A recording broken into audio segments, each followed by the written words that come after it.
Hey everybody, this is a real quick video in case you have a Marshall Tufton wireless Bluetooth speaker and you need to do a hard reset to the factory default settings on it. This is going to restore the speaker to the way it was when it came out of the box, except for any firmware updates that you've done. They will be kept on the speaker.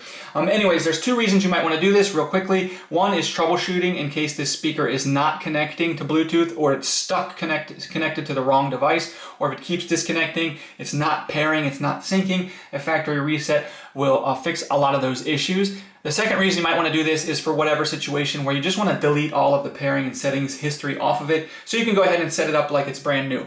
The first thing you should do is just delete it off any phones or anything you've had it paired with in the past, because you're going to be setting this up like new once it's been reset. And then making sure the speaker is on, so making sure the dial is not all the way to the left.